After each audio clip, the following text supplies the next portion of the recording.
down soon and just clean slate. Yeah. It's really Hopefully they did it. Yeah, I know. I think I had to do this meeting, but it's just.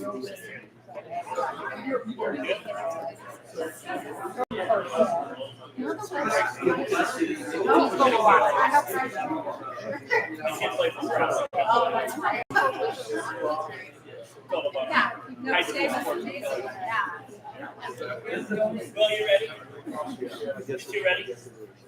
No, you ready? Yeah. All right, let's go. All right, guys, welcome to the Sugar House Community Council meeting. Must be spring break, so thanks for coming tonight. My name's Landon Clark. I'd like to thank the Neighborhood Hut again for hosting us, as usual. The coffee and the cinnamon rolls were outstanding. So just a reminder, we'll be hosting another aid station for the Salt Lake Marathon on April 20th. I believe we usually get there around 7:30 or so. We'll have drinks and donuts as usual, but everybody's welcome to come support, and it's a pretty awesome time. So, Landon, where is that? So it should be at Sugar. Oh, here. So, in years past, it's been over on the 17th East side, just past the school, right? Yep. Past the high school. Just south of school. So they should let you know, like, Yeah, we get the it's same always aid the same station. spot. But if you can, go to the website, look at Salt Lake City Marathon and register to volunteer. It's fun. It's amazing to see those people go by.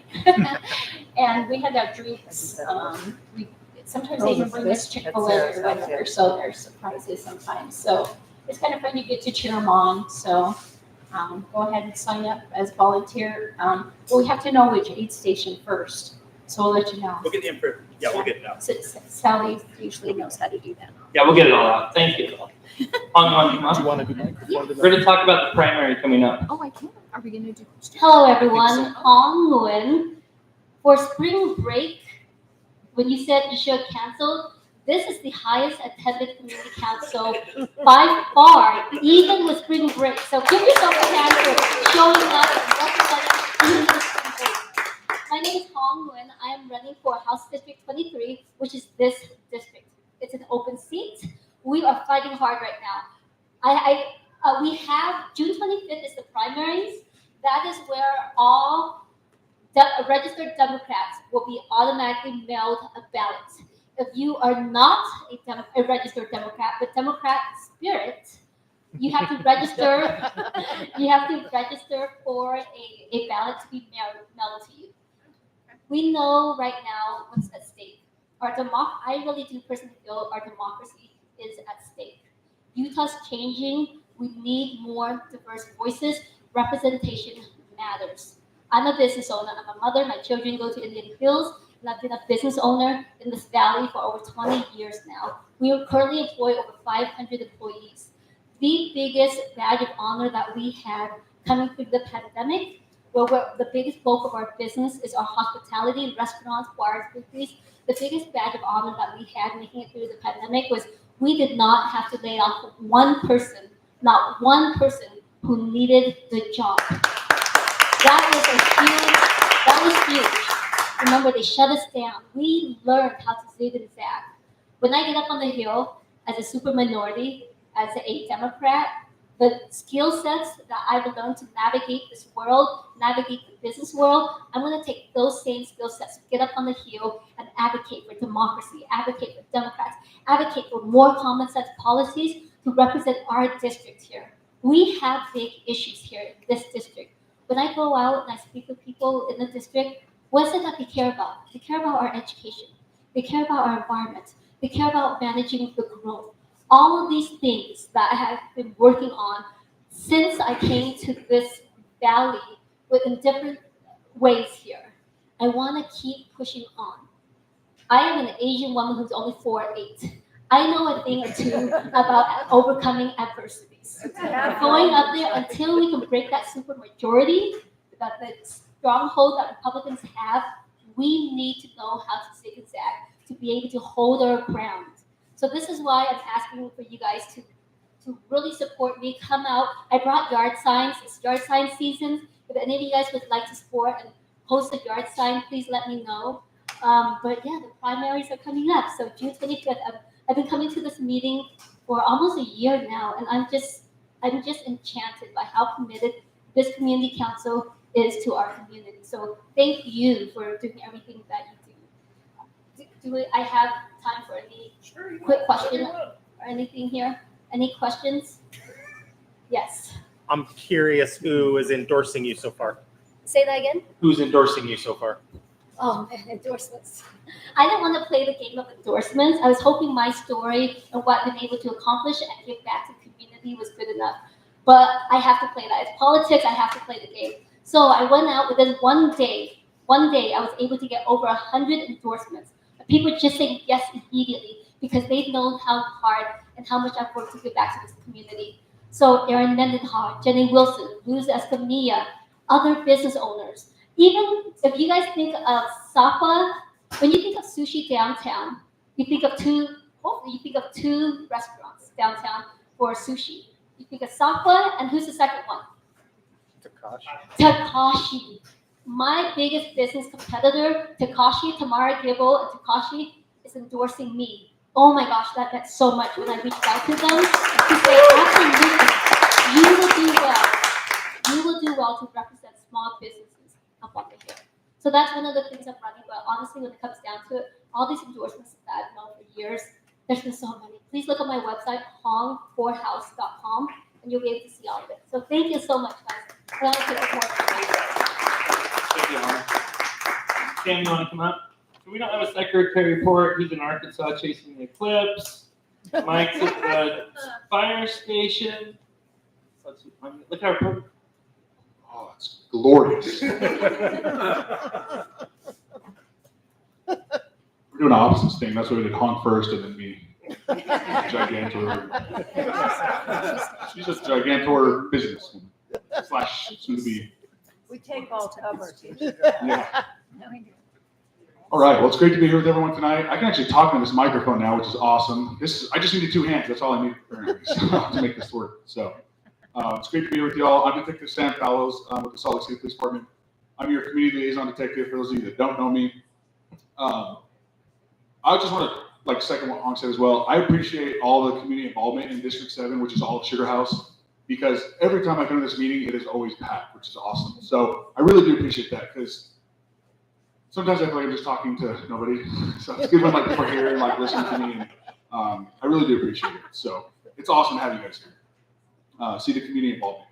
Because realistically, we can't do our job without the community getting involved. We just can't, because we can't be everywhere at once. And so it is really heartwarming to see everybody here. So with that, we're going to dive into some of the statistics for the month of February. I'll go over a couple of highlights for the neighborhood for Sugar House, and then I'll take any questions if you have any. So everything I look at and everything I find can be found on our website, slcpd.com. If you ever want to kind of dive into the crime stats of the neighborhood. And they break it down by lots of different areas, but obviously I'm looking at by community council for Sugar House. So kind of the ones that stood out for the month of February. We always go a month back so we get the most accurate crime stats. So we don't have, I don't know why they don't have March yet, but this is always the problem with Sugar House, right, Landon? The stats are never super updated. So we always have to go 2 back with Sugar House because it's the first Wednesday. So it doesn't update on the website. But for February, we had 48 thefts and 21 vehicle burglaries, so just theft out of a vehicle. So when we're looking at those numbers, I'm starting to see a trend, not necessarily up, but just as it gets warmer, we know that these things happen more and more, right? So when we're looking at thefts from a vehicle or just thefts in general, burglaries as well. So burglary is someone breaking into your home or into your garage or something like that. We had 5 of those that were non-residential and 2 that were residential.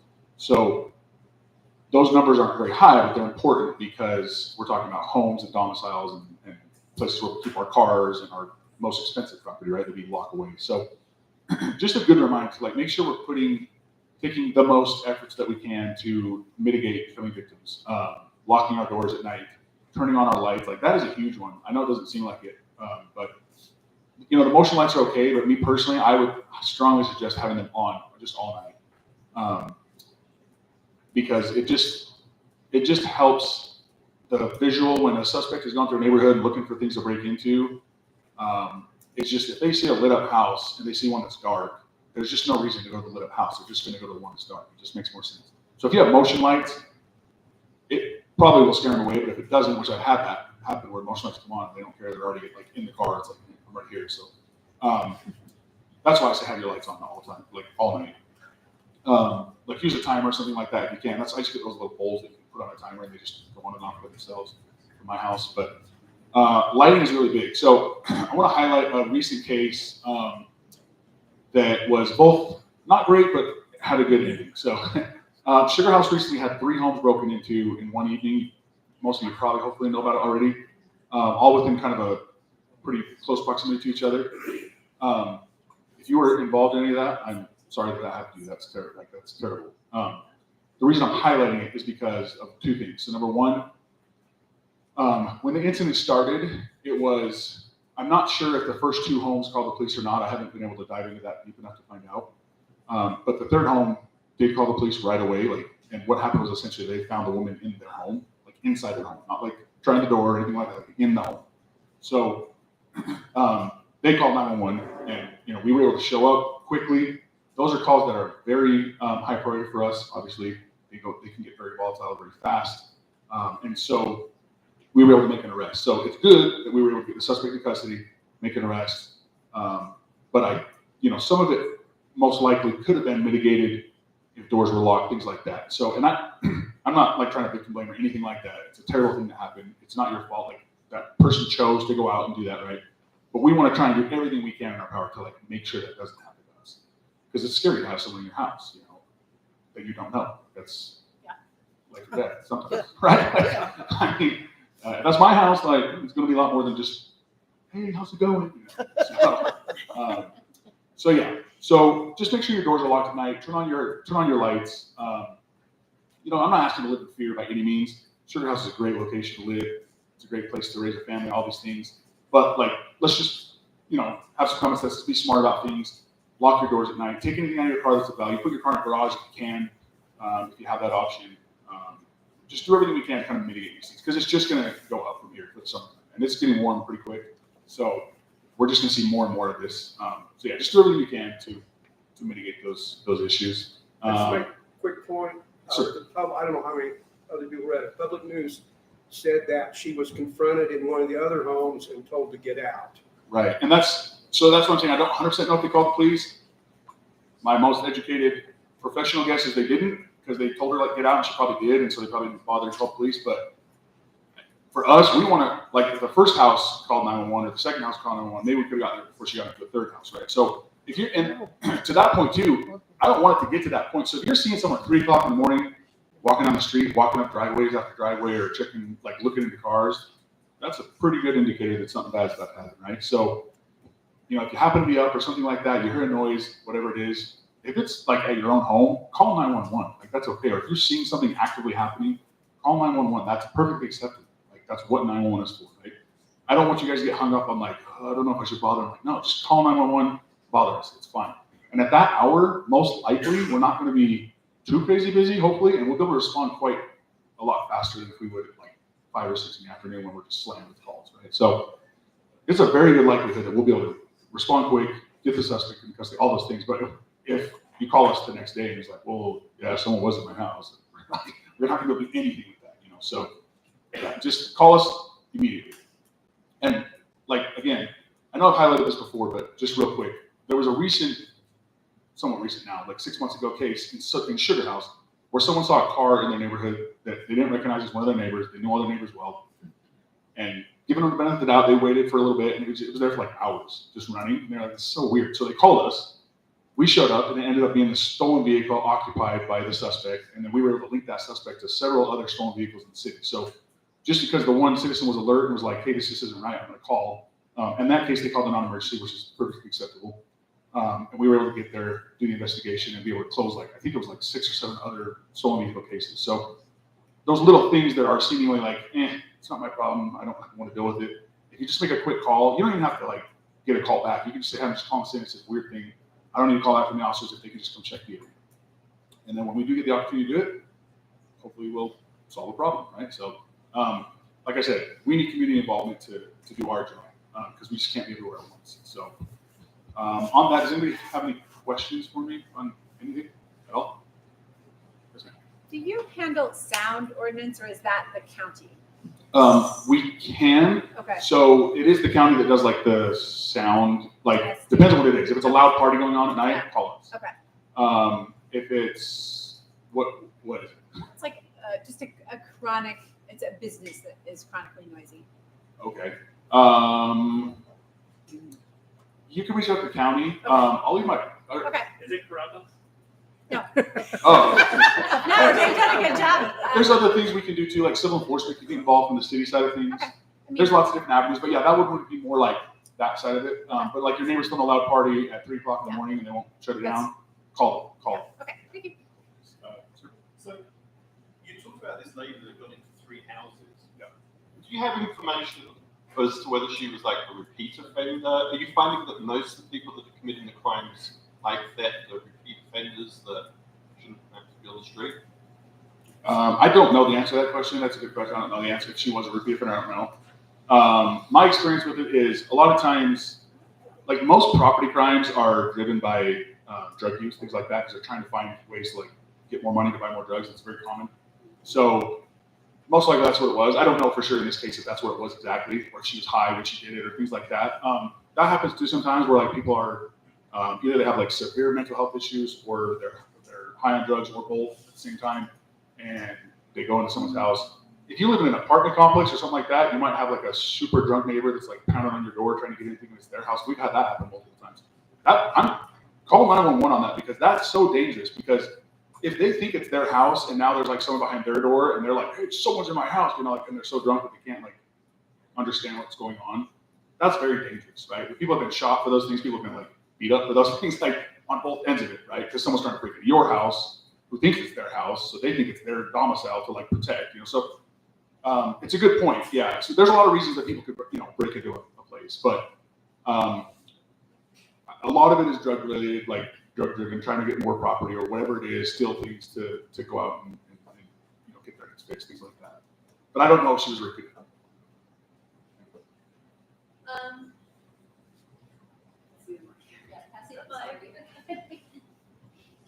Karaoke. So my neighborhood, we're kind of at a simmer right now, getting to a boiling point. Last December, I started on my quest to reduce speeding in my neighborhood. So it took about, well, last month, I finally got a miles per hour trailer. Oh, okay. We were clocking cars going probably faster, but 50 miles an hour, and it's a 20 mile an hour.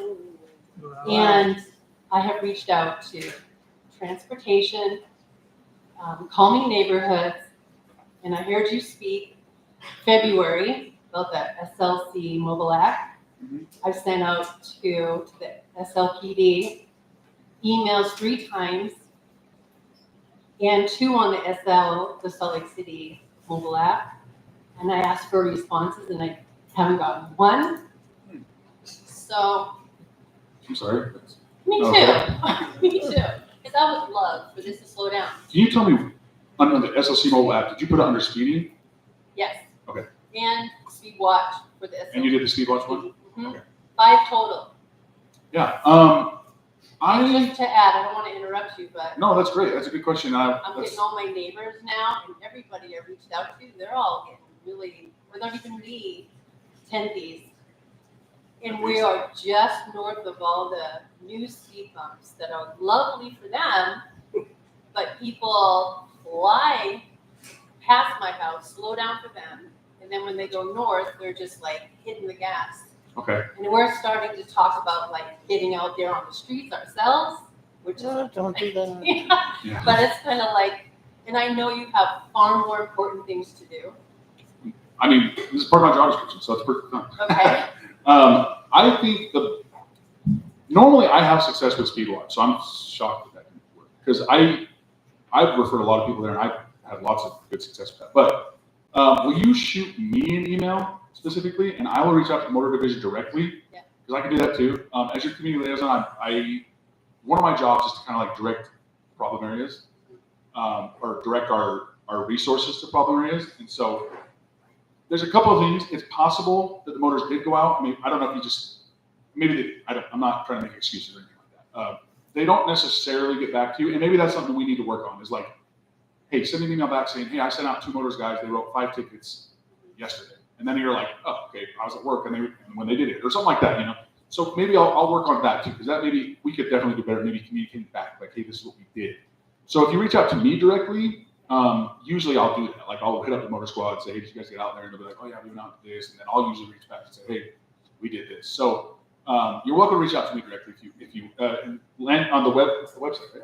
Has all my contact info on there. Like my email is the best. It should be an email with just some of the times and issues. Actually, I've seen it and I thought of, I started an email and I'm like, this is getting quite lengthy.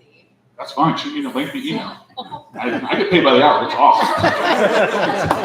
It's overtime. We're golden. It's all good. At least you know you're gonna get a response from them. Yeah, and I appreciate you reaching out. I usually we're pretty good about at least getting to them. So maybe we need to improve on responding back through like the speed watch and that kind of stuff. Even the SLS mobile app, nothing. No like updates, nothing. Nada. Okay, so something we need to work on then, and I'll work on it. That's great. But yeah, if you reach out to me, I'm generally pretty good about it. Okay. But do know that our neighborhood is 20 miles an hour, like I said. Yeah. But we've got people walking and biking and, you know, Yeah. people are out there. Absolutely. And I've seen almost like accidents happen. Gotcha. My neighbors almost got hit. It's getting pretty gnarly.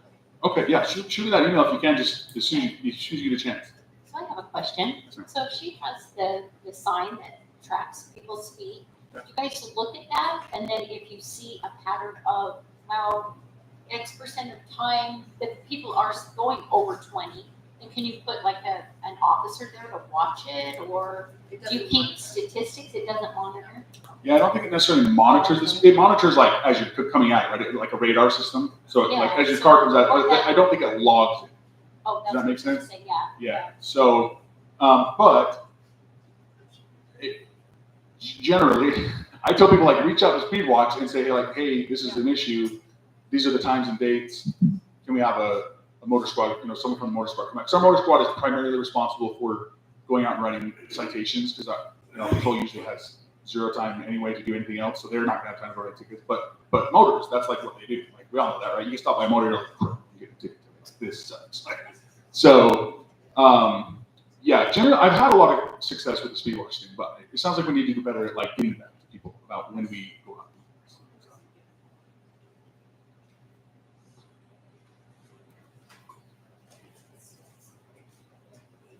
I just want to say, I appreciate the traffic calming between 9th East and 11th East, 17th South to 21st South. I appreciate those speed bumps and those planter concrete fixtures going in. So I think they do help slow people down. So thank you. Oh, hey, I'll take the credit, but I think that's more of a transportation thing. But I'll take the credit, 100%. But yeah, I appreciate that. Any other questions? Okay. Shoot me an email for reals. I'm not just saying that. I will get back. What is your name? I was just gonna say, I'm Kim. Kim. Okay. I'll get back to you. Thank you. Promise. Okay. Thank you. All right, Brandon and Erica. We also have a spotlight on business. We named it after Michael G. He's a long-time Sugar House Community Council member. Great guy. So, hello, to friendly chamber volunteers. I would just like to say it was only one time that I showed up drunk at Landon's back door, back pay, you know. Not all of us are bad. No.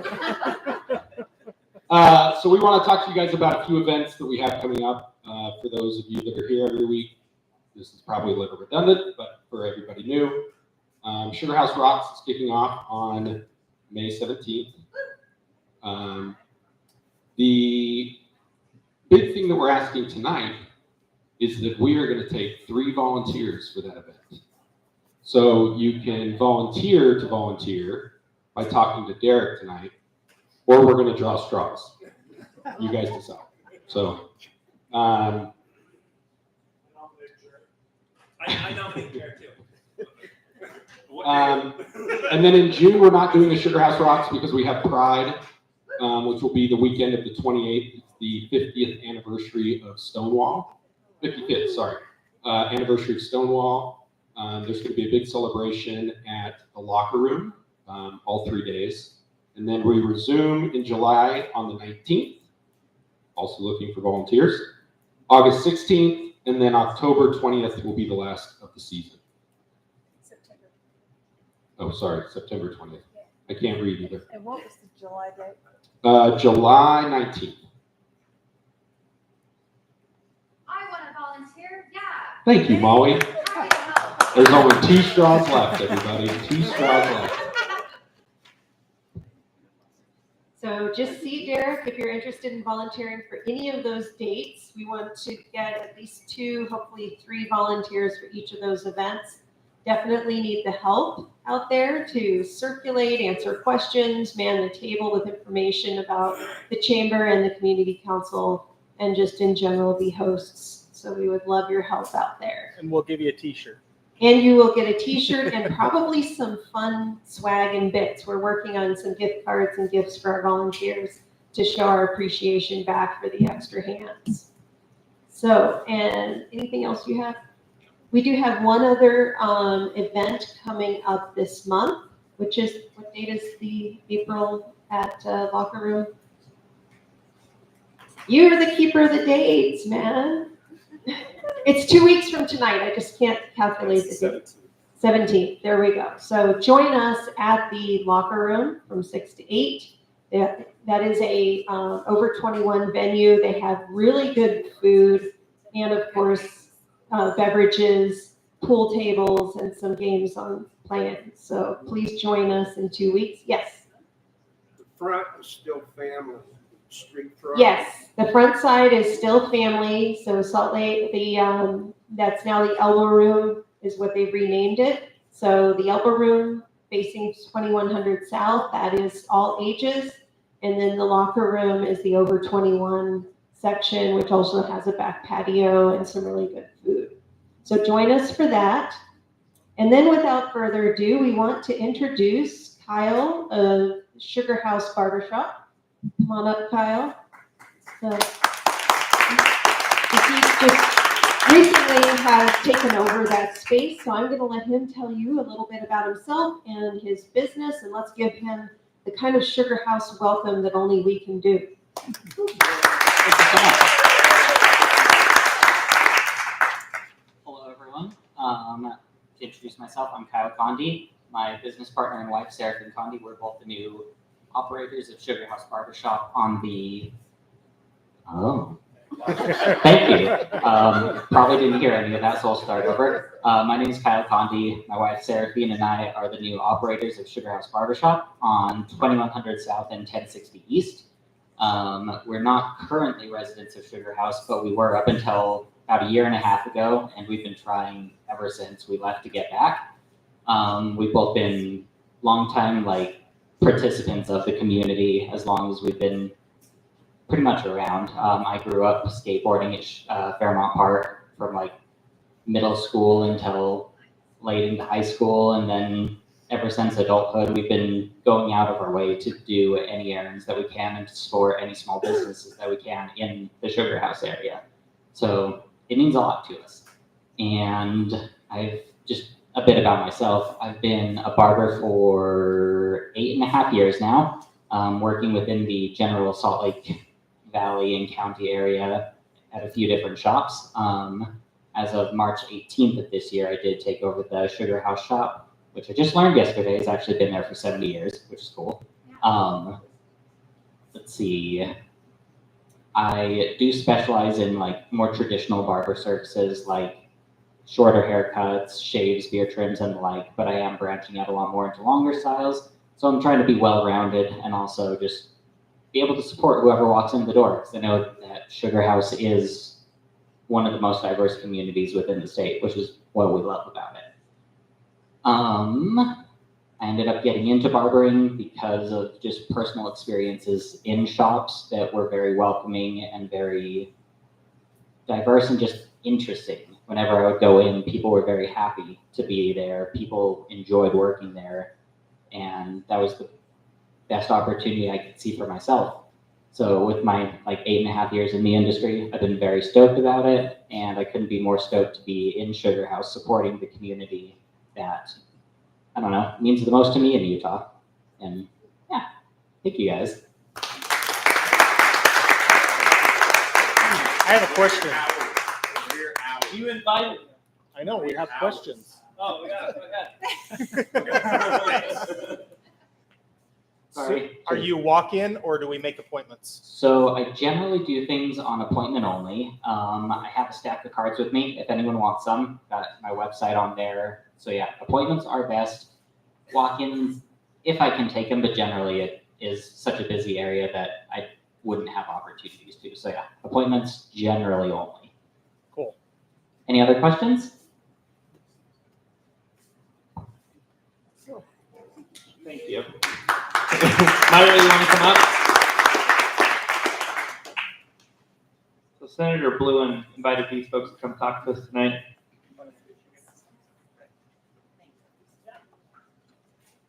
Hi, good evening. I'm Nalini Nadkarni. I'm a professor emeritus at the University of Utah. This is Myra Durst. And we're here tonight to talk to you about a group that we started a few years ago called Nature and Human Health, Utah.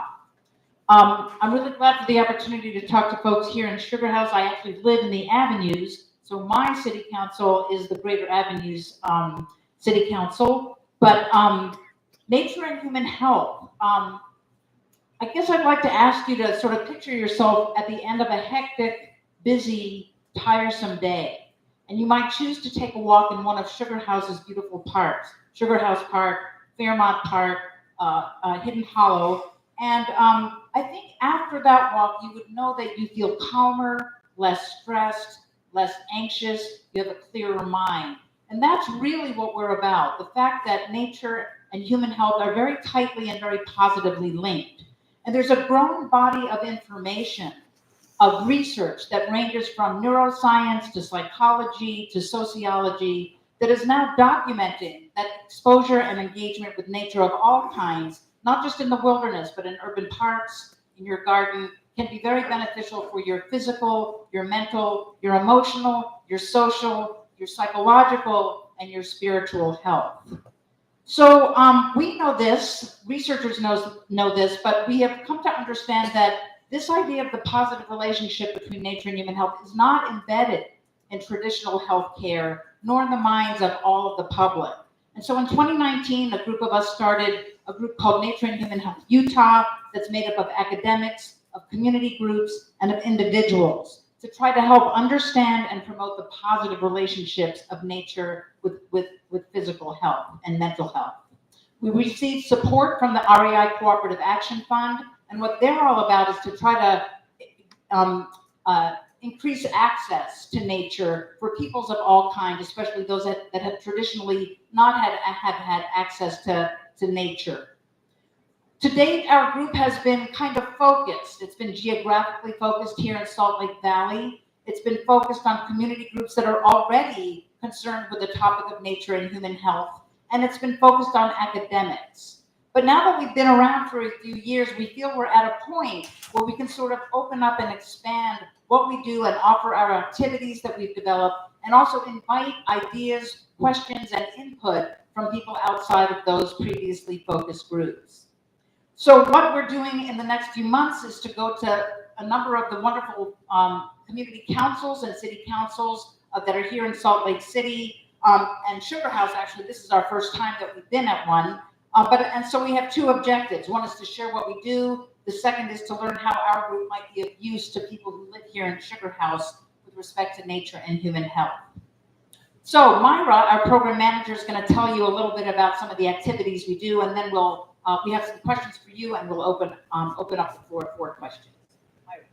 Thank you. Just to make sure we're resonating with everyone, by a show of hands, has anyone here benefited from the parks in Sugar House? Oh, yeah. Okay, cool, awesome. There's some really cool parks in Sugar House, so I'm glad you're utilizing them and enjoying them. So Nature and Human Health Utah does a lot of really cool things. We're situated at the University of Utah, but we really try to connect with nonprofits and grassroots organizations and individuals, as Nalini said, to find ways that we can strengthen this relationship between nature and health. Something that we did last summer was conduct a landscape assessment to better understand organizations and efforts that already exist throughout mostly the Salt Lake Valley, so that we weren't being redundant in the efforts that already existed.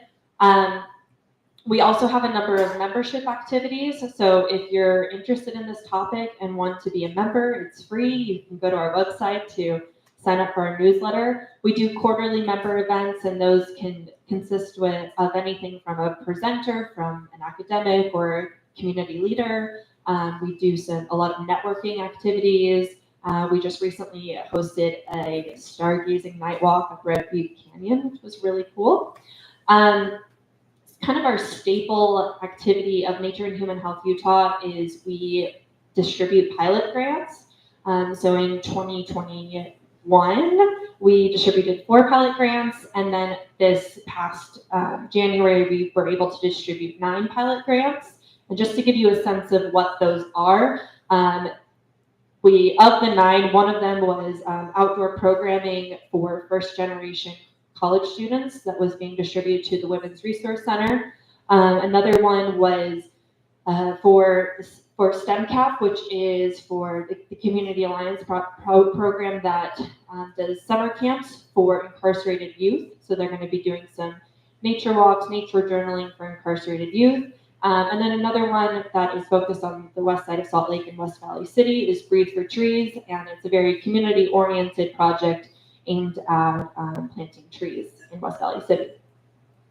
Just to give you an example of ways that we're helping a specific park, we have an environmental humanities student who has been working with West Valley City and Salt Lake County Parks and Rec Department on their efforts to improve Decker Lake. And something that they're doing is taking a survey to better understand how people perceive the way that that park specifically benefits their health, as well as suggested improvements that residents have.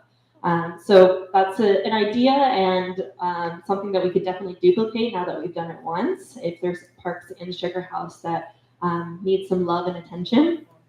But as Nalini said, we really want to open the floor. We have questions for you because we want to better understand what your needs are in Sugar House as it relates to parks or nature and health as a whole. So I'm going to turn it back to Nalini. I'm going to take some notes from your answers. So one question is, what might Nature and Human Health, our group, do to help Sugar House folks with whatever might connect residents with nature here? Secondly, what context might you guys have that might take what we're trying to do to policymakers at the local or regional level? And thirdly, what topics might be of interest to all of you to read about in, say, the Salt Lake Tribune as an op-ed or as a podcast or as just sort of general media? What kinds of topics of nature relating to human health? So we'd love to have answers to those questions and any other questions that you might have for us. And if you could just also tell us your first name when you give an answer, just so we can get to know you a little bit better. Okay, so I'm Simon, and we moved here just over, actually came out here 3 years ago, and obviously the parks in Sugar House was one of the first things we actually walked around when we came to visit to look at the neighborhood. And it was a snowy Sunday morning, and it was wonderful. We saw the mountains, so it was great. We basically sold in Sugar House. I guess one question I had is, the park is great. There is one, in my mind, downside to the park. What was that? And that is the traffic. It's the traffic that drives around and around and around. And when you talk about being, close to nature, fossil fuels in the lungs don't really cut it for me. Right. It's also dangerous. There's families, there are young kids. Is there data out there that you could share with the city to promote traffic-free Sundays? We understand there's people that may need to drive in with disabilities so they can enjoy the wonderful park as well. But that should be a small portion of the traffic. If we take the traffic out, everyone will have a far better experience, and it'll be safer. Simon, thank you very much. I love it when someone asks a question and then presents an answer to it right there. So, I mean, that may not solve the problems of the other 6 days of the week, but I love the idea of this sort of compromise between the needs of a city, or part of the city like Sugar House and its transport needs, but also making a mindful and intentional statement about the importance of this interaction between people and at least the greatest semblance of real nature that we can do in an urban area. So thanks for that comment. Hello, my name And is you're Molly, is that right? Yes, thanks. Thank you for knowing me. Yes. Building off what Simon said, I would like to see you work in conjunction with the Sugar House Park Authority. They are looking to study the ring road, and I'd like to find a positive recommendation towards what they decide to do. I found them to be very level-headed and extremely invested in the park. Additionally, I'd like to see some changes made to the garden center. That place is falling down, and it could be a community asset. It could also be, maybe it could go away and we could have a different configuration for parking. That's a great place to put cars that doesn't allow them to whip around the road and still allows access to some of the great things. So I think working hand in glove with the Sugar House Park Authority is the thing I'd like to see your group do, and then positive recommendations that reduce traffic and that reimagine the park center would be the second piece. Thanks, Molly. Just to address your first point about working with an established group that's connected to what's really going on, the study that Myra mentioned about Decker Lake, I don't know if you guys are familiar with that park on the west side. It's a fabulous, very small little urban gem that's just so important. So we're working, the person who's doing that pilot study is working with the council of West Valley City. So there's some assurance that at least there are going to be some administrative and sort of authoritative governmental ears that are already going to be listening to that. So that's a really important component in these kinds of sort of assessment studies. So thanks for that comment. Yeah. Yes, did you have a question? Was it me? Yeah, so my name's Sarah Woolsey. I'm with Friends of Fairmont Park, and we are about to get some input around changes in our park, and I would love your group to be thinking about the health and nature components of Fairmont Park and what we could do to promote that. So it could be like, one-time discussion around what are opportunities as the park gets some investment, and it's another gem in Sugar House. So we love input from you. So And the name of that group is the Friends of Fairmont? Friends of Fairmont Park. Great. And things like, one of the things, again, to replicate what we were talking about at Decker Lake is one of the things that could be very simple and not very expensive is simply putting signage up that says, while you're in the park, be aware of the fact that there's a health benefit as well as a recreational benefit. So those might be things that we could talk about that we might have in our back pocket already that we could apply pretty simply to Sugar House and to Fairmont Park. Okay, thank you. And then I just want to mention from a public health standpoint and hearing about bird flu, and people feed our birds and interact with our wild birds. I don't know if there's any recommendation of the partnering there. We've thought about signage or things. That's one of the benefits we feel about our group, our Nature and Health Utah group, is that we not only have community people that can interface with your community groups, but we also have access to a lot of academics at the University of Utah, Utah State, and so forth. So a question like that, which is what are the real threats? Is this something we should be concerned about from a public health standpoint? We could find somebody at the amazing University of Utah that might have some research that would provide some scientifically sound information to inform us about signage or the information available about that. Thanks. Yes. Hi, my name is Debbie. Debbie. I'm just wondering if there's been any thought about involving, I have 2 golden retrievers, and so a lot of times I walk to the pickleball courts and we do free pet therapy. Because animals are good for our health as well. For people that are interested. So, just kind of finding out who's interested in something along that line.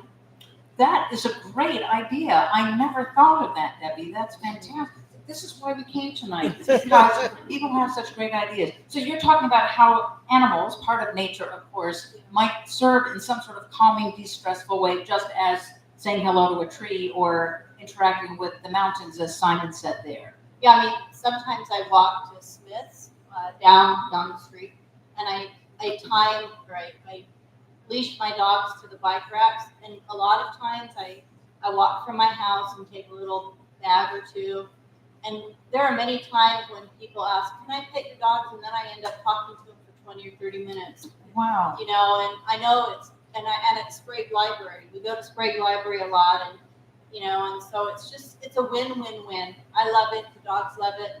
People aren't going to come up if they don't want to be a part of it. Right. So I just, you know, on an expanded level, maybe. No, that's great. And that reinforces another aspect of human health that nature can contribute to, which is social health.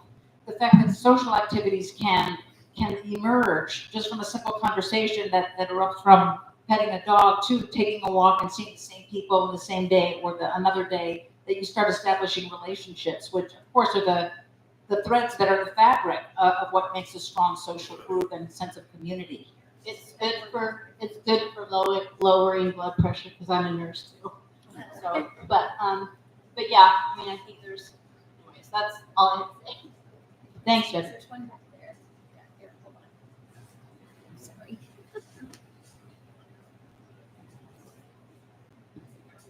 Hi, my name is Chris. I just wanted to second or third the notion of traffic-free in Sugar House Park. I don't know if you'll remember, I suppose everyone does, when we had the spring runoff last year, they closed the park for 3 weeks to traffic, and it was objectively better for that 3 weeks than it's been in the last 22 years that I've lived here. There were so many more people there when there was no traffic, and to address the notion of what about people with disabilities that want to get into the park, Highland High School has a huge unused parking lot every weekend. You could close the park to traffic on Saturdays and Sundays and it wouldn't cut anybody off if they could use the parking at Highland High. It's objectively better with no traffic. Great. Again, that was a really valuable comment. I hadn't thought about this idea of the interface of traffic and an urban park as a barrier to enjoying and getting the health benefits. It's weird to me coming from England finding a park that has a road in it.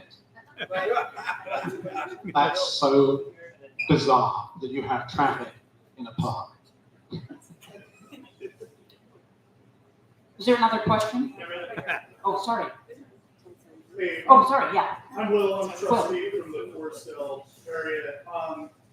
You know, I'd love for you to talk about the benefits of golf courses. They get a bad rap. But yes, they do. For our neighborhood, there's a lot of wildlife on that course.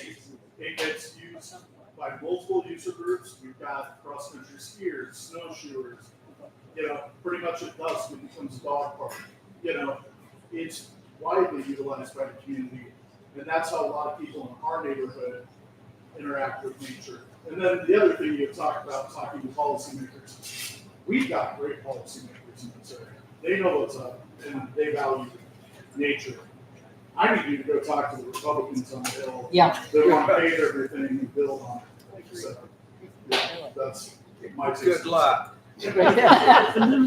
Thanks, Will, for that comment about golf courses. I think it also exemplifies the tensions that can come between, especially with urban green spaces, the tensions that are accompanied by green space that requires fertilizer and water in a dry place, but at the same time, as you said, provides these recreational and other health benefits. I'm a tree person, so I personally love seeing the trees that live on golf courses because they're just, you can really see their structure and form.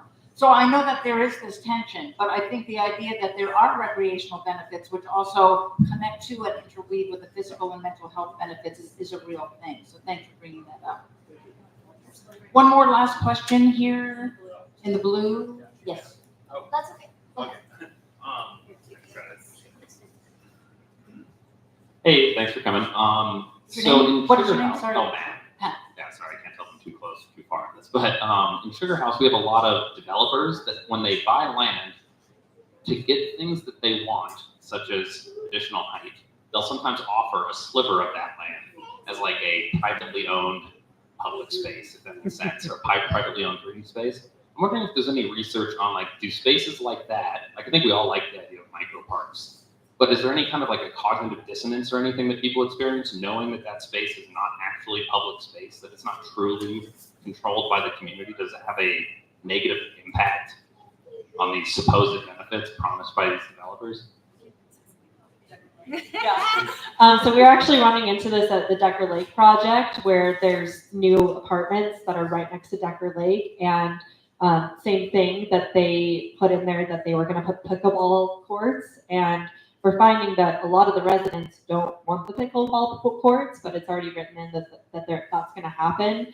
So I think that something that we're finding a lot with this study is that when decisions are made, we have to involve community members, and we have to ask what they want before we make that decision. Given I don't know what a developer would do if, you know, this West LA City were to come to them and say, hey, let's talk to our community members first. There's no guarantee that they would listen.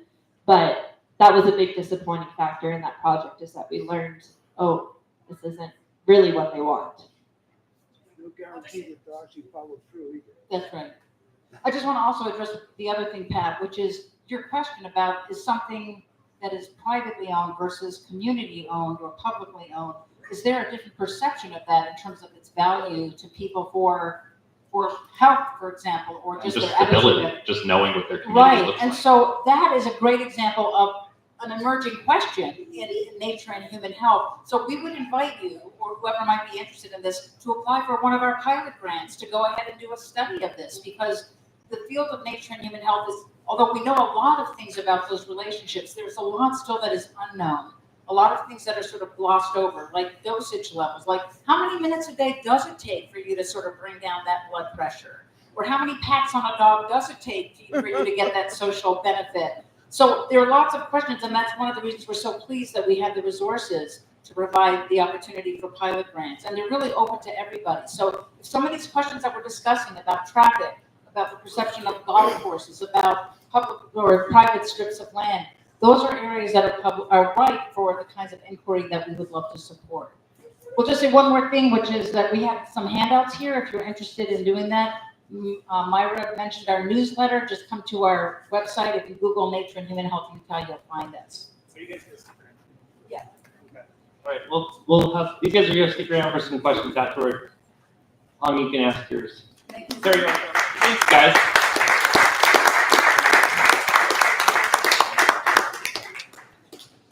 And then Carrie, come on up. All right, you guys, speaking of parks and health, I'm Sarah Wilsey, Friends of Paramount Park. It is Earth Day, April 22nd, and we're having our annual park event on April 20th. So if you're interested, I have some links and put it in the newsletter. Please come out. We have planted 75 trees at Paramount Park over the years. And we're taking a year off from planting, and we're caring them. So we're going to be remulching, making sure the trees are really, really healthy. We've only lost a couple of the 75 we planted, and they're getting bigger. Second thing is we'll be pruning roses if you'd like to do that, or if you just want to do like trash pickup or just come hang out. Richard, come hang out. Please come be in our community April 20th, 10 a.m. Meet by the ranger area. Come with equipment, or the city will help us with equipment if you don't have any. We'd love to see you there. And then we'll have events coming through the summer. We're going to do a history lesson at Fairmont. We're going to talk about trees again. We did that a couple years ago. And then we'll continue our volunteer service events. So please join us, Friends of Fairmont Park. Thank you.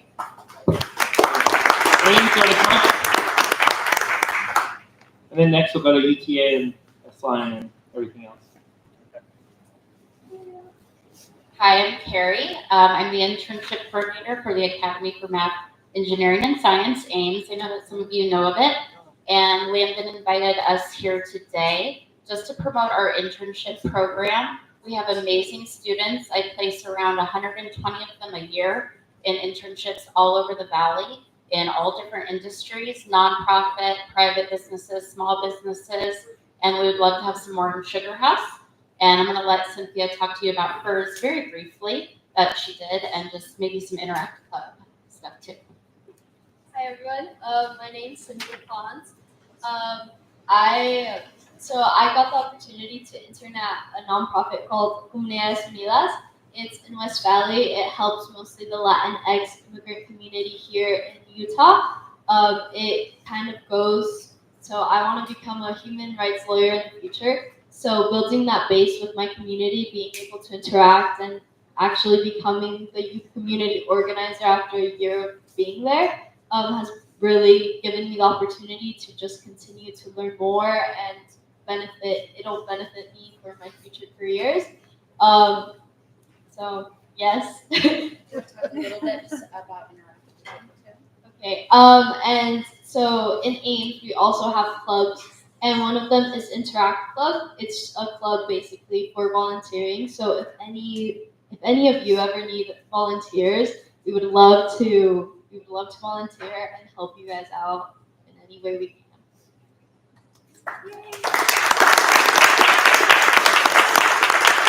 And I have some handouts too. I'll put them over here, and I'll stick around for anyone who wants to chat. Thank you. Okay, guys, you ready? So next we're going to hear about the UTA update on the S line.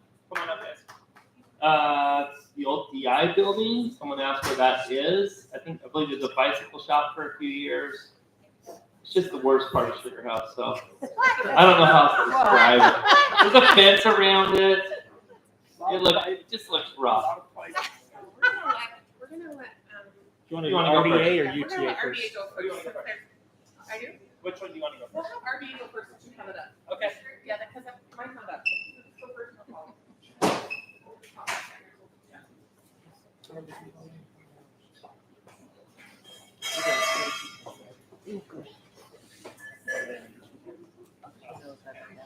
Hi everyone, I'm Tracy Chan with the Redevelopment Agency. This is Austin Taylor. Austin Taylor, also a project manager with the RDA.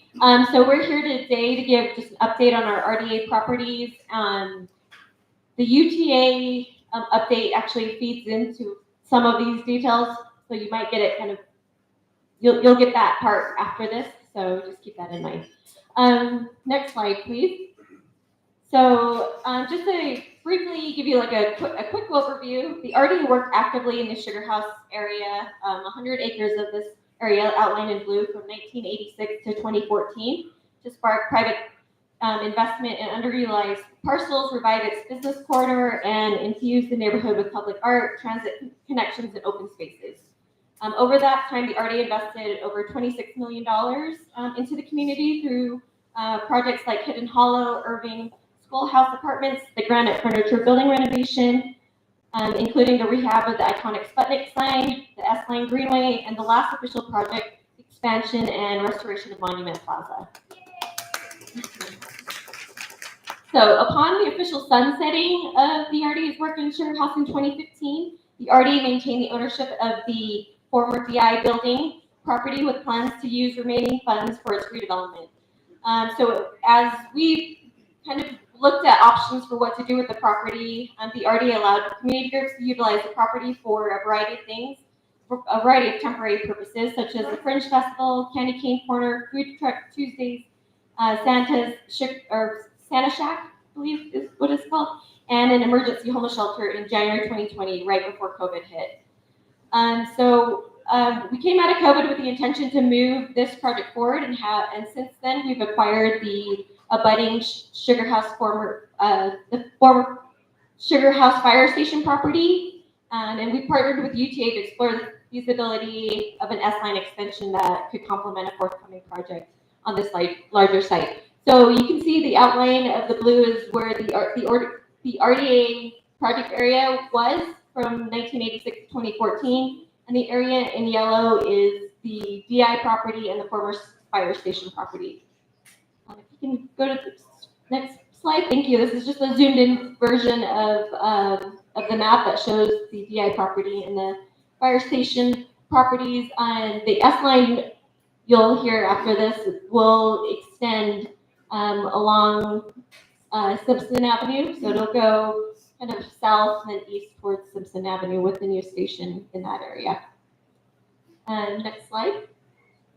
Just visuals of what the property looks like right now. This is the fire station side, and then the next, you scroll down, this is the DI site a few years ago. It doesn't look like that right now. I know right now it's being used as construction staging and whatnot. And then next slide. So just want to talk through the redevelopment process. So there's a lot of things that are going to happen once the S-line does go through here. So in the next few months, you'll be seeing the rerouting of some power lines. So there's some power lines that goes through the middle of our property, and in order to start demolition and things like that, Rocky Mountain Power will need to come and reroute some of those power lines so that it doesn't impact the development of the S line or the development of the site. And then once that happens, demolition and removing of buildings and the pavement will begin. Julianne and Amalia and Greg will talk more about those details on the timeline of the S-line construction. Again, the S-line construction will go along Simpson Avenue. And as part of that, there will be a Sugarmont Drive closure just to minimize the conflicts between cars, and it's kind of an awkward point for cars and the train to collide. So we're working through the closure of that. And then once all of those pieces kind of come together, we are looking at releasing an RFP for the development of this property. Our focus will be on some sort of affordable housing on the property. So we wanted to, Austin's going to give a little bit more details on the developability of the property and some data we've been looking at. Next slide. Working on it. Okay, thank you. So what I'm going to talk about is what, sorry, it's so loud. I don't like microphones. But what I want to talk about is what are we going to do with the site? What do we want to see on it? So first, let's talk about what zoning allows. So this is within the Sugar House Business District 1 zone, which is one of the tallest heights that you're going to see in Sugar House. There's a height limit of 105 feet. There are no setbacks, which means you can build right to the lot line, right to the sidewalk. And then there is a step back requirement. So you've seen in the downtown of Sugar House, above the third story, a lot of buildings are stepped back 15 feet. So this will have to comply with that. And then lastly, we'll also have to comply on Highland Drive. We have to have retail on that. So that's you're going to see all of those things. We're going to have to comply with all of those things.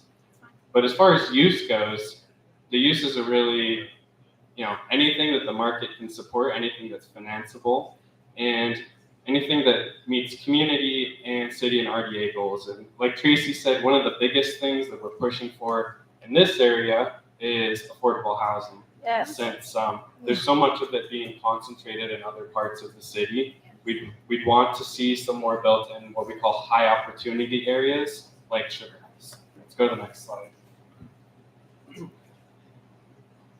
colors didn't show up, but oh no, that's good. So what I put together here is some demographic data comparing the state of Utah, Salt Lake City, Sugar House, and then the census tract the site is in. So as you can see, Sugar House has higher income than the city and the state overall, and the census block that our site is in is about on par with the state overall. So generally, it's a higher to median income area that we're working in. Let's go next. When you look at owner versus renter occupancy, Sugar House is more owner occupied than the state and about in line. I'm sorry, more owner occupied than the city, about in line with the state. The area we're working in is highly renter occupied, not as many ownership opportunities in the downtown of Sugar House. Next area. When you look at the types of households that live here, Sugar House is about in line with Salt Lake City, which means fewer families, more single or couple households with no children. And census block our site is in is very much so fewer families, more single people, more couples, very few children. Next. And then when we're looking here at bedroom count, and Utah overall got a lot of larger homes, 5 bedrooms, 4 bedrooms, 3 bedrooms. Salt Lake City, not much. So we actually have, this is a crazy stat that I just learned. Salt Lake City has 30% of the state's studio and 1-bedroom apartments in one single city, though we only have 6% of the population. So a very highly, studio and 1-bedroom neighborhood. So it'd be great to have some higher bedroom counts in this census block that we're working in. Yes, that's why our schools are closing. Yep.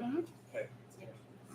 Let's just skip this one. Okay, so these are RDA's goals that when we've reviewed the data and when we've talked with city council members, community advocates, these are the things that we think we want to push for on the site. So our goals are, like you said, affordable housing. We're going to have retail on Highland Drive, just like the zoning code requires. We're going to dedicate land to the S-Line extension, and we're going to dedicate land to that part of this trail. But as far as like how that affordable housing looks, what are the bedroom counts? What are the area median incomes we're shooting towards? And those are things that we could discuss today. So that's what we want. If we want to go to the next slide, we want to hear from you guys. What questions do you have, and what types of things do you want to see on this site? So for the affordable housing, are you thinking rentals or something more like rent to own or owner occupied, type of housing? So I think we would all love to have more owner occupied housing when we're looking at that data. The thing is with affordable housing, the biggest way that developers finance it is through the low income housing tax credit. It's such a lucrative subsidy that you can go down, you can rent to people making 20% AMI. These are rents that are like $300 to $900. It's almost impossible to get that kind of affordability with ownership product. There's really no financing mechanism out there. And so if we want to hit those deep AMIs, more than likely it's going to be a rental product. We'd love to do ownership, but it'll just depend on who we want to serve with this housing.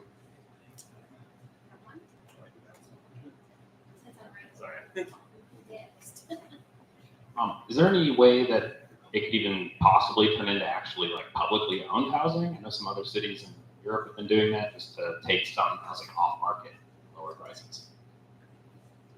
Okay. So as far as I know, Salt Lake City itself does not own and maintain housing.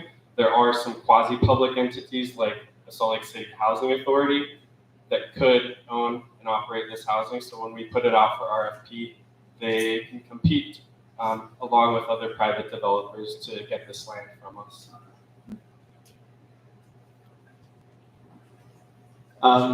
My question obviously is about how are you going to keep the predatory developers out that just want to put up another 6 or 7 story building and charge massive rents for it? Because we don't need any of that, and it seems that's all we're getting.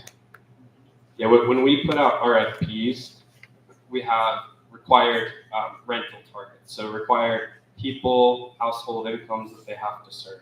And so they'll show it to us in their financial models, and we'll hold it to them when we sell them the land. There's a lot of restrictive covenants that run with the land when we sell it to developers.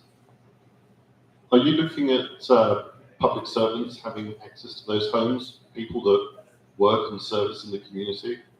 So maybe firefighters, school teachers, the list can go on. But maybe those are the people we should be looking at putting homes for in our neighborhood. Yeah, that's a great question.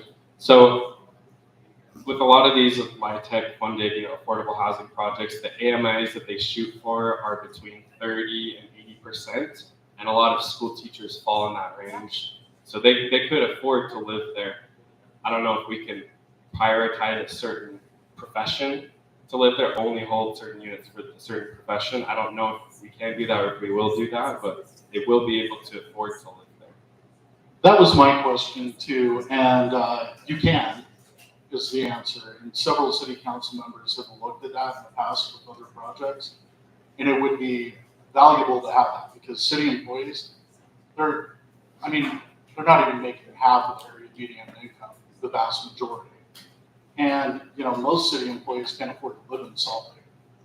The majority of city employees live in other counties, and that would cut down on pollution. It would be good for your employees and really make a difference.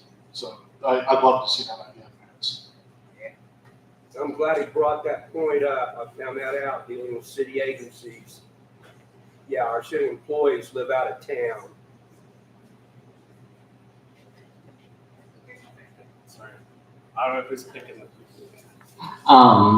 In regards to the development that's going to be on Highland Drive with the businesses, I don't know if this is up to you guys or not, but do you know if there's going to be any speed limit, or not speed limiting, but encouragement for lower speeds on that road, and I guess just things done to protect pedestrians walking from one business to another in that area? So just two people next to you, got someone who can answer that question. Hi, I'm Julianne Segula. I'm the Deputy Director of Transportation for Salt Lake City. And the answer is yes, that's been a goal. You've noticed, I'm sure, tons of construction, not only of buildings, but of roads in this neighborhood, and that will continue. I'm sorry, but it will be better after. And so, yes, there are going to be a lot of improvements. You've already probably seen some come in further north on 11th East, just some traffic calming stuff. It's cool, huh? Yeah. I really like it. I drove it a couple weeks ago and I was really impressed that it slowed me down effectively. So it's doing what it's supposed to. We got a question up here. Yeah, hello, my name's Sarah Woolsey.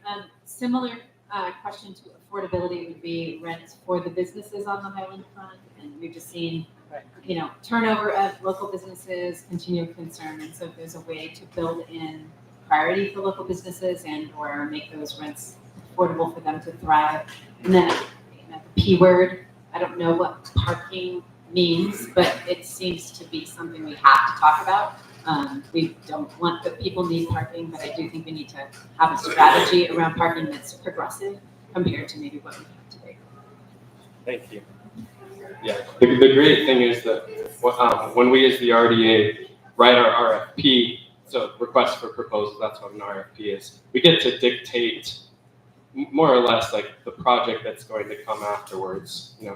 When we sell the land to the developer, we're selling it contingent upon the requirements that are in the RFP. So it's really nice to do these kind of things because we can include them in that RFP.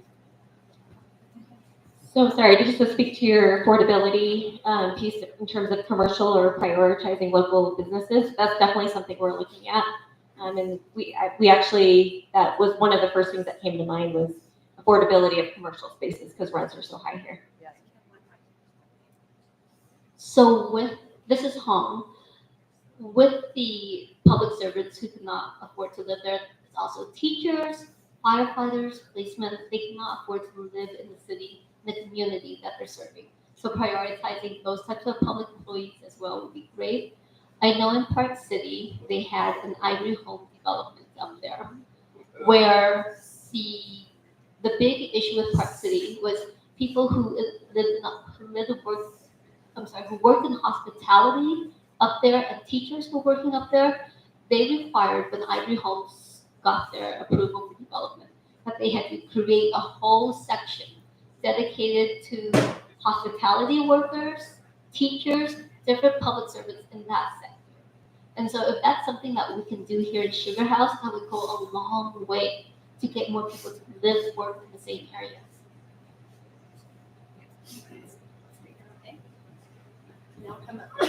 So, excuse me, I'm just visiting, I don't live in Salt Lake City, but I can't resist asking, does Salt Lake City have any community land trust agencies or organizations?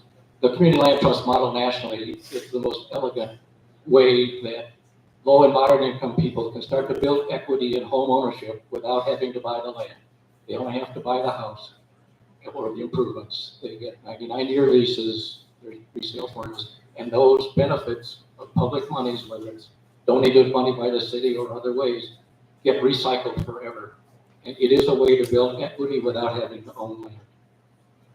Yeah, that's a great question. And so Salt Lake City, their Housing Stability Division actually has a housing or a community land trust that they operate. It does only have a few homes, but it is something that Salt Lake City has been looking at growing.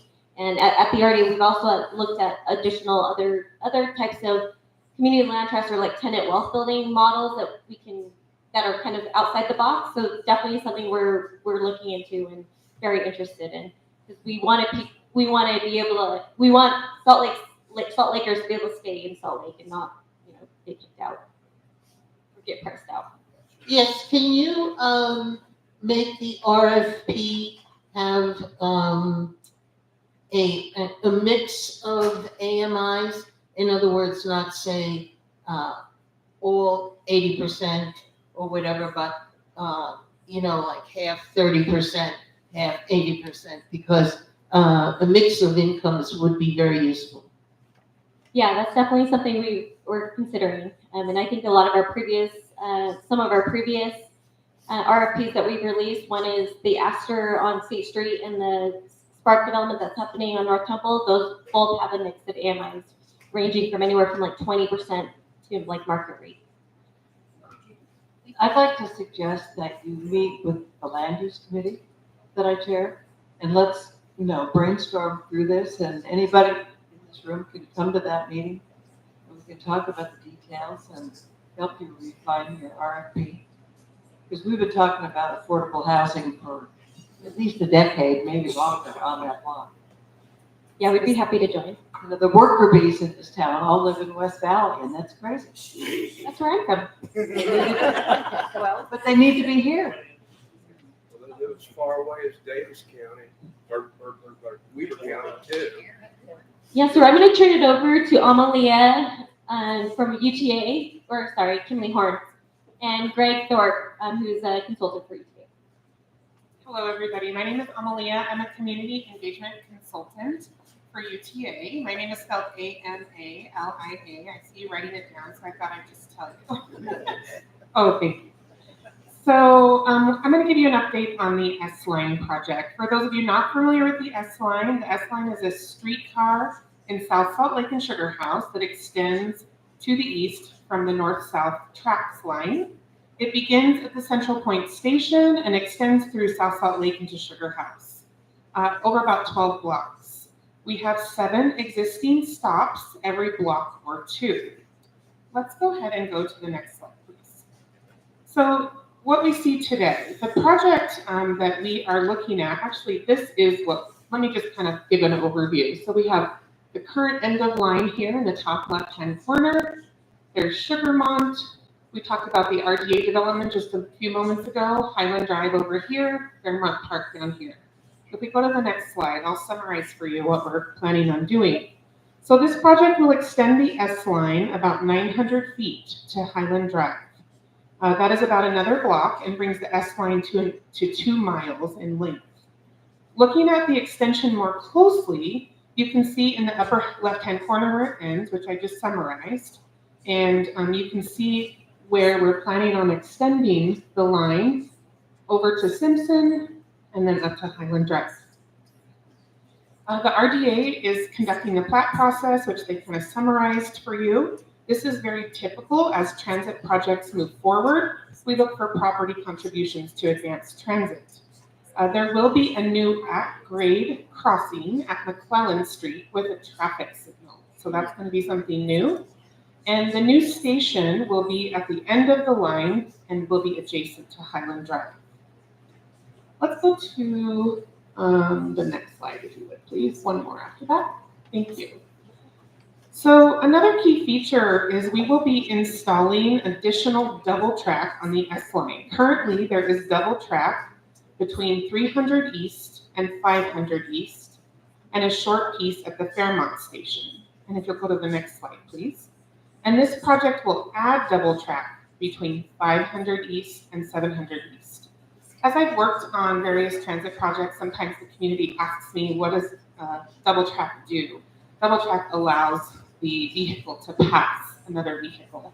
When there's only one track, you have to wait, almost pull over to the side of the road, if you will, right? Wait for the train to or the vehicle to pass. By adding a second track, it allows more reliability in that system. Let's go to the next slide, please. So UTA is preparing a solicitation right now to finalize the design and construct the project. We expect this to happen in the coming months, and construction is anticipated to begin this summer.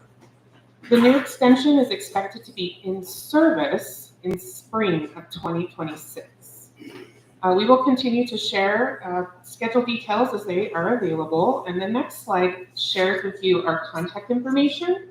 So this is our project phone number, our email address, and our website. We encourage you to sign up for email updates. We will share various details about the project that way. This number goes to me and my team. We'd be happy to connect with you, talk about details, questions you might have.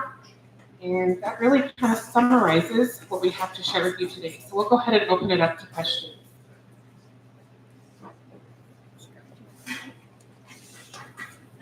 The little, Oh, I'll just say it. The little chunk of Sugarmont Drive that the trains are going to cross, it was crossed out in your drawing. What's going to happen to that piece of road?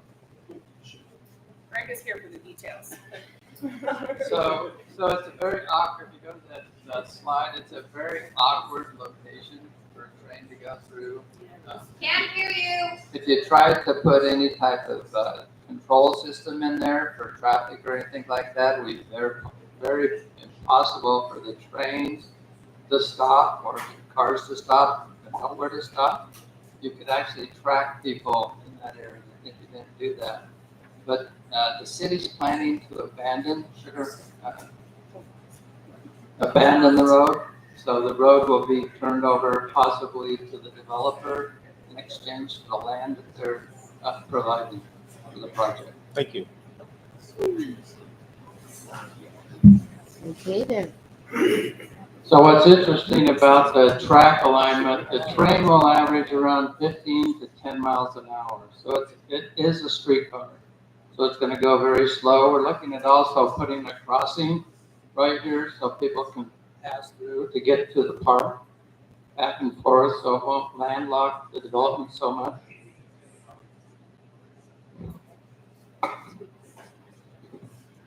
So, I just am gonna be frank here. My opinion is trains everywhere all the time for everyone, but I gotta be honest with you, this train seems like a waste of taxpayer dollars. It already comes to where it's essentially ending. The double tracking does seem to be efficient and that I'm in favor of, but I don't understand why you would add 900 feet and not continue it down 11th, run it up 21st, circle it around to the U, run it up I-80, do literally anything but what you're doing here. I'd rather you take this money and repave 1,700. There's potholes for days over there, and it seems like we could use our public transit dollars to be much more efficient than adding a small bit of train. Yeah, that's a very good point. So the city has plans to extend it further in the future. This is kind of the first phase of that. So we don't know if it's going to go east up to the hospital areas. We don't know if it's going to go north or south. That's something the city will be deciding. Never north. I'm totally opposed Mayor Mendenhall. Should never go north. Ever. Okay. We're going east from Sugar House. East is the best solution. Well, clear over to Foothill Boulevard. So I encourage you to meet with your city officials on that issue. She's right here.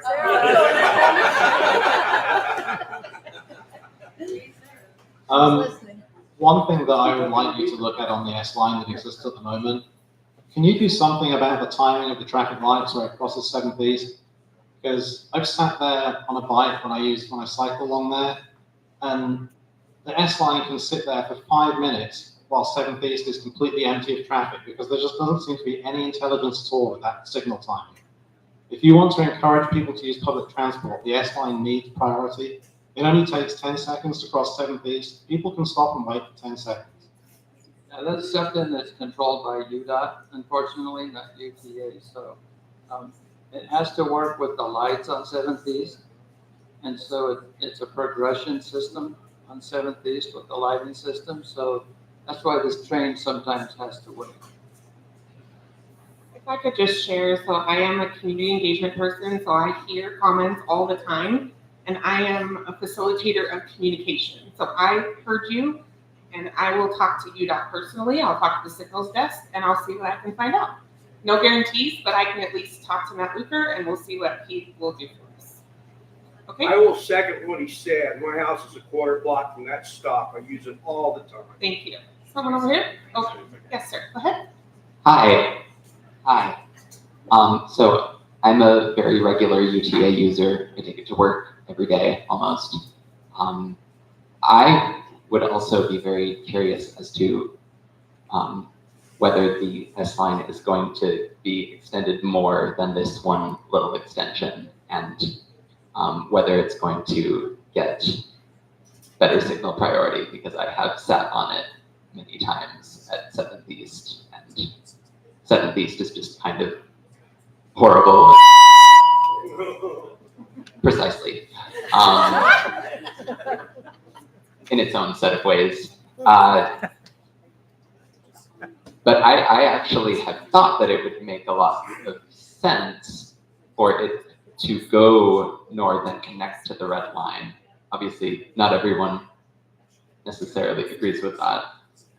But to me, for kind of entirely selfish reasons, if nothing else, because I live in North Sugar House, I would love to be able to get on the street car from where I live.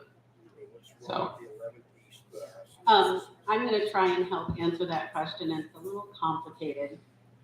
Our city council adopted an alignment that goes north, and this was in probably 2013, a long time ago. It goes north to 17th South. The long-range plan takes it over to 9th East and then further north to connect with the red line. So that's what's shown in current plans. That being said, we had the local link study. I think many of you probably know and love Lynn Jacobs, who I am a poor substitute for this evening. And in the study that he did, essentially the demand for streetcar to go further north is going to be a long way out. And connecting to downtown is the only way it works, particularly if you want success with connecting Holiday, Mill Creek, the cities to the south. So I think it's going to be a long time coming. I probably will be dead, but at the very least retired by the time it happens. And there have been changes in the land uses that you've all been watching happen. And so, for instance, the University of Utah Clinic was going to be on Highland Drive. Now it's not. So that affects the plans, right? I think that at some point, someone will contemplate, should we change the adopted alignment? That's not for me to answer. That is definitely up to our city council, but if they decide to fund an additional study or just take action, they can do that. But there's definitely more demand to the east than there would have been. And, and I think that the store, the grocery store that's there now, et cetera, a lot of change. So does that help give you a not answer? I just want to say that the Sugar House Council doesn't vote on land use stuff. We sort of give you our pros and cons. But this is one item that we voted on. Yeah. And it was pretty close to unanimous that we thought it ought to go up and connect to Foothill somehow and continue that sweep. And there are some changes planned with the red line and the green line and the blue line and stuff. And we ought to incorporate that because it would make a big difference if our systems work like they should work, like they connect without waiting 20 minutes every 3 blocks to change to get from here to there. Right. No, that's an excellent. We might actually take transit. That's an excellent point, and I think Judy, a lot of that is going to rely on the land use plans, particularly for Research Park. They've been master planning sort of campus and Research Park for a while. They rolled out a plan a while ago, a year plus probably, and I'll just say it didn't go well. I was up there this morning. The traffic is awful. It's awful. I don't go there most of the time for that reason. But yeah, I think that's going to be a conversation that will be significantly influenced by the land use choices in that area. And as of yet, we don't know what those will be. I think we're going to start seeing some recommendations in a few months here, but I don't have a firm schedule on that. Can we have some input in that? Call the University of Utah is what I would say. I can certainly pass along comments for that, but I will say that they have a lot of decision by committee, and my voice is probably not going to be super meaningful in the decision making for that, for better or worse. I just have a question about the Fairmont stop.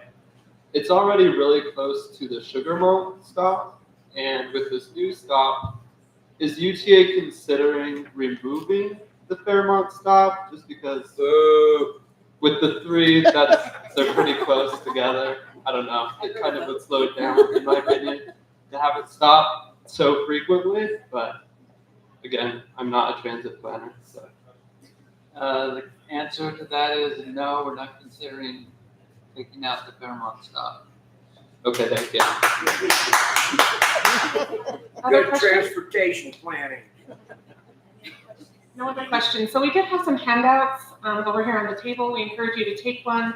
Again, stay involved in the project. Sign up for email updates so we can keep you posted on construction details. Thank you for your participation tonight. It's great to see such an active community. Thank you.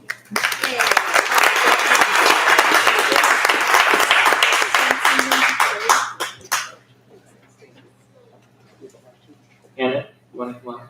Or Sarah, who wants to go first? Anna. Okay. Hopefully I'm not stealing any content from you, Councilmember Young. Hi, everyone. I'm Hannah from the mayor's office. There was some feedback at the last meeting that my URLs are too long and the information that I share is hard to keep track of. So we're trying out slides. I'm still open to feedback, so let me know if we like this setup or not. I've tried to make the font really big for folks in the back. So we can go to the next slide, please. Okay, so first I want to let you all know that the Department of Sustainability has an exciting program opening up on April 15th to turn in your gas-powered lawnmower and get money back to buy an electric-powered lawnmower, which is really exciting. This has been a really successful program in the past, a little too successful, in fact. We can never quite meet demand. And in order to try and be more equitable this year, it is going to be a lottery program. In the past, I know people have been like waiting by their computers trying to submit their application the second that it opens, but this year the applications are going to be open for, I think, about a month, and it doesn't matter when you submit your application because it'll be a random drawing for anyone who submits. So you also do not have to turn in gas-powered equipment. If you don't have gas-powered equipment to turn in, you can still potentially apply just to get a smaller amount of money to help you make that purchase of either an electric lawnmower, leaf blower, or trimmer. So this makes a huge impact on our air quality. I know sometimes people scoff at that, but using a gas-powered lawnmower for an hour, which is about how long it takes me to do my yard, is the equivalent of driving 60 miles in a car. So it's definitely worth it, and it's something small that the city can do to try and improve our air quality. Yes? Could we maybe start to include snow blowers with that as well? Oh, okay, yeah, I will get past that note on. Good thought. That's why I'm here. That's why you're here. So here is the link, slc.gov/sustainability/landscaping. I know the slides are already serving their purpose. It's a really long website. The application's open April 15th, so just go to Sustainability's website, and on April 15th, you can fill out an application, or you can also sign up for their newsletter, and they will then email you once the applications are opened. We'll go to the next slide, please. Okay, some of you may have remembered that the city was selected for a grant for local artists to create art concerning the Great Salt Lake. The Arts Council has put a lot of work into creating that grant program and what it will look like for our city. And applications are now open for artists and art organizations to apply for grants from anywhere from $5,000 all the way up to $50,000 with proposals for these local art ideas. So there will definitely be installations in each of the 7 city council districts with potentially up to 12 total installations, which is exciting. So those applications close April 18th at 11 a.m. If any of you are artists or know any artists, please encourage them to apply. This is really exciting and a good chance to see some more local art in our city. Thank you. Great timing. Not to take away from Fairmont's Earth Day activity at all, but if you have extra energy that day in the afternoon and want to keep volunteering, the city's public lands department is hosting a number of Earth Day volunteer projects along the Jordan River. Those go on Saturday, April 20th, but then they continue into the next week on Monday and Tuesday as well. So you can go to that link there and sign up to volunteer if you're interested. And lastly, I didn't know that my friends from the RDA were going to be here, so maybe I should have them talk about this, but they'll just make sure that I'm being honest and accurate with all this information. The RDA Board of Directors, which is comprised of our lovely city council members, so they get the credit for this. They approved $17.7 million in funding for affordable housing citywide, which is really exciting. That's a record amount of money. That will be 14 total projects yielding over 1,500 units. The word AMI was used a lot already in this meeting. That stands for Area Median Income. 430 of those units will be rented at 40% AMI, meaning that if the area median income is around $100,000, and let's say it is for math purposes, if you're making $40,000, those units will be reserved for you. 163 units of those will be rented between 61 and 80% AMI, and 264 of the units will specifically be 3 and 4 bedroom, which is really exciting, hopefully for some families, which is great. And there's more information on that on the Housing Stability's website. And I think the last slide is just my contact information. Does anyone have any questions for me? The slides are awesome.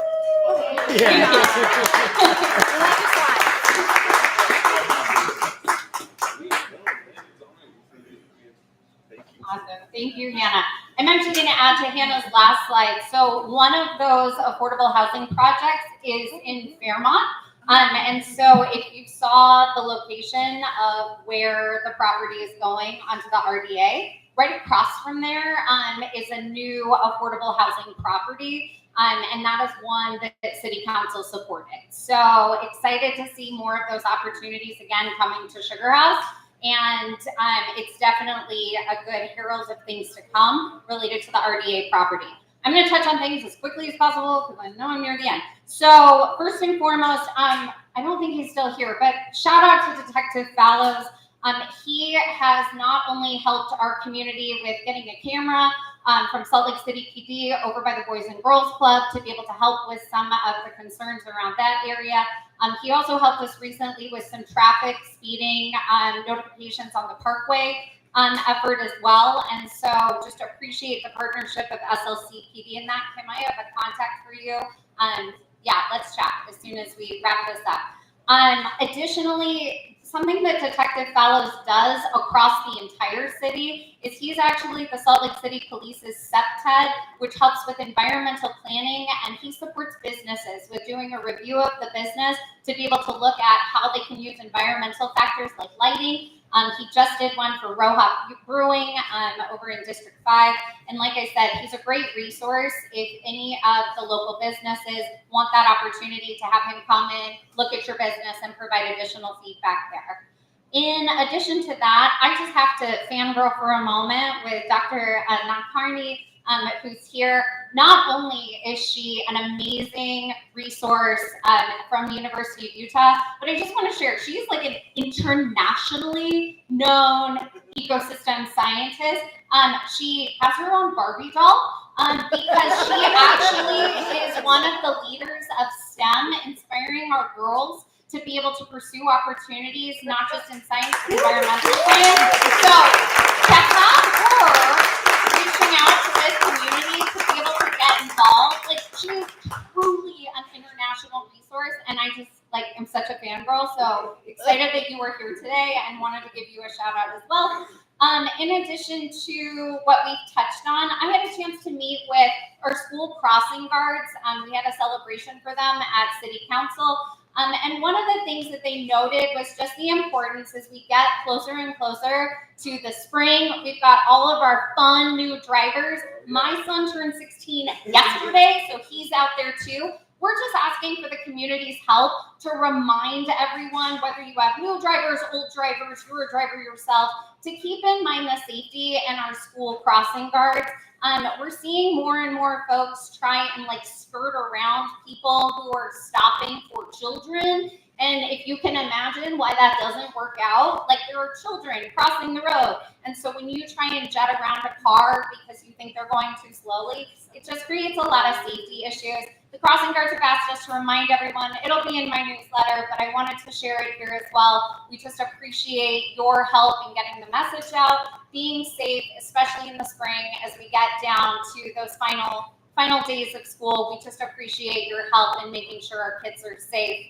Last but not least, I also just wanted to touch base really quickly. I know there's some questions about the S-line extension and the RDA property. Two things I would highlight for you. First and foremost, those city folks are here to get feedback. So they are here early in the process. And I just have to say, as a council member, I am so grateful that you have taken the time to come here before the project's launch to be able to have those conversations. As far as S-line extension further up towards the University of Utah Clinic, I've had that discussion with RDA. One of the challenges we face is that along Stringham, there's private property that would actually have to be transferred over for us to be able to go further. And so if any of you are owners of that property and you are like, we'd like to sell, please don't hesitate to let us know. But that is one of the things that we have to figure out as a community is how to navigate the privately owned property versus the publicly owned available streetway to be able to make those extensions happen. I'm really excited for the S-Line to take this next step. I know it's probably not going to make a huge difference for someone being like, yes, I'm on, no, I'm off, because it's only 2 more blocks, but it does set us up for success for the future. And we need that opportunity because if we're saying, well, it's going to be more taxpayer dollars to get us all the way up to Sugar House Park, you've got to do it in increments to avoid it being a huge tax inflation across the entire community. So thank you to all of those groups for coming and chatting today. I do appreciate it.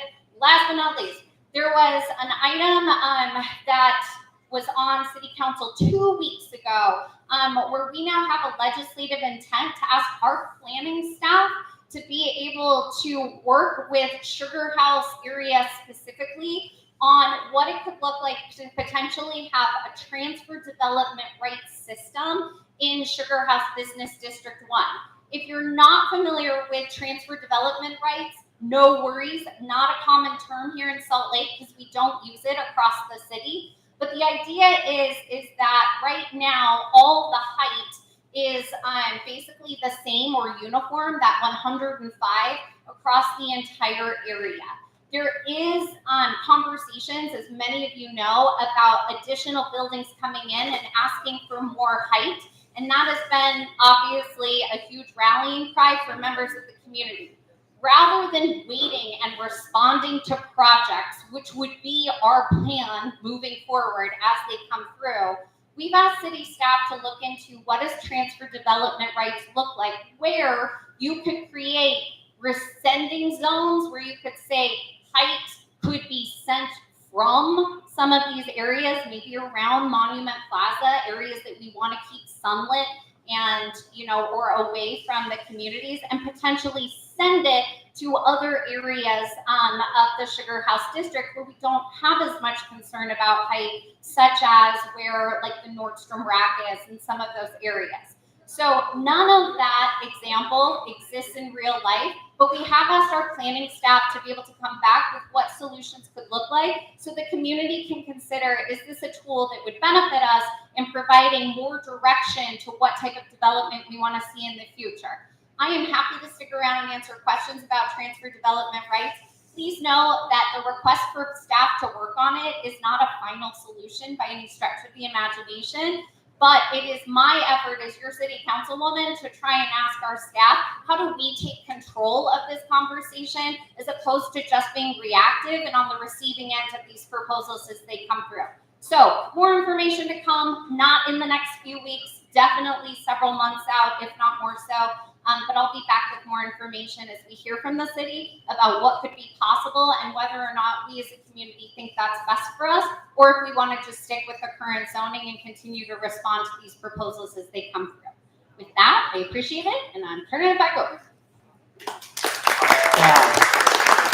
All right, we have great representatives. Councilwoman Young, but we also have Representative Briscoe's here, Representative Hayes. You want to talk for a second? Joel's coming up. We also have Senator Bluen over here in the corner. Nate, you want to come talk for a sec? You guys have, what time is that? You have 9 minutes. Hey, politician, here's a mic. Talk quickly, it is possible. Hi, the session sucked. I'm slowly feeling like a person again. Thank you for being here. Hi everyone, I think I was here last month and we talked a little bit about what all went down during session. So good to see everyone. Briscoe said I should maybe mention the Pacific Corp issue. I don't know who was following the Tribune the other day. Rocky Mountain Power Pacific Corp is pushing back the announcement they just made last year to close their coal plants early. They're now pushing it back about 10 years. So that's going to be my focus, digging into that and looking for opportunities to push back. I think that it's no coincidence that we saw that announcement coming just after session where we passed all this legislation. It was essentially preferencing coal and other resources in Utah. So I'm digging into that. Who's next? Joel? Great website, Nate. Love reading it. I'm just going to give you a little bit. I like going into the weeds. Pacificor is 6 states, 3 western coast states, 3 interior states, Idaho, Wyoming, Utah. Most of the electricity is delivered to Utah, over 40%. Here's how they run the organization. Utah pays 40% of the costs of the system. If Wyoming is 12%, they pay 12% of the costs of the system. 6 years ago or so, Oregon passed a law saying we want to be out of fossil fuels by 2030. That's less than 6 years away. They collected 600,000 signatures to put it on the ballot, and Pacificor said, wait a minute, we'll talk. Because they knew they had more control talking to a governor and legislative leadership than just taking something to the citizens. So they're paying a little bit more now. After 2030, assuming Pacificor stays one company, people in Oregon, Washington, and California, they're paying higher utility rates now. They will not be paying for any more coal-fired, natural gas-fired, oil-fired power. So we passed a bill this year that says we're going to keep those coal-fired power plants open longer. And the state can grab it. If that happens, the only people paying for it will be the ratepayers of Utah. So if you think your electricity rates are high now, wait. I have good news. I have good news. On Tuesday, I went to the Capitol for a rally. The Center for Biological Diversity and several other environmental organizations have filed a petition with the U.S. Department of Wildlife, Fish and Wildlife. And this is their claim on behalf of phalaropes oaks. Yes. And this is what the scientists told us who wrote the report. They weigh about 1.5 AA batteries. After gorging on brine shrimp and other things, they weigh about 2 AA batteries. About 20 to 25% of all the phalaropes in the world fly through the Great Salt Lake every year. One year, they think it was as high as 60%. Their argument is we have to be more active in preserving and raising lake levels and preserving the lake, or the phalarope could go extinct. And they're asking the U.S. Department to say, should we put this bird on the endangered species list because the lake is in trouble? Ben Abbott, Dr. Abbott at BYU said, had we not had that just out of the park wet year last year, the lake could already be dry. Climate scientists at the University of Utah State told us last year 2 to 3 years of a wet cycle. We're in the 2nd year. If they're correct, we have 1 more year of wet, and then we return to not wet. Anyway, they're taking action. Good to see everyone. Joel's accepting donations if you'd like to support his re-election. Y'all are. Really fast, since I do have a microphone. We have a lot of more of the social issue bills at the beginning of the session. So I just want to put out, if you know somebody or have a transgender loved one, somebody in your life who has been impacted by these bills and is curious about like where can it get back. ACLU and Equality Utah have put out a really thorough, informative, but like easy to read, not like parsing through hundreds and hundreds of lines of legalese guide. So that is online if you would like a link. I don't have cards here because I don't, but I should. But you can find my information online and I will send you that link if you are interested. Thank you.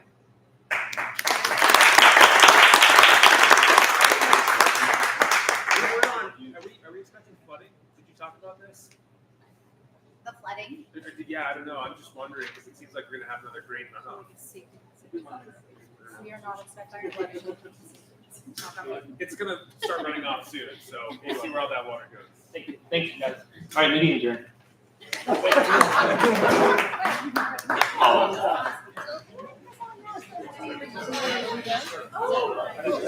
Tell everybody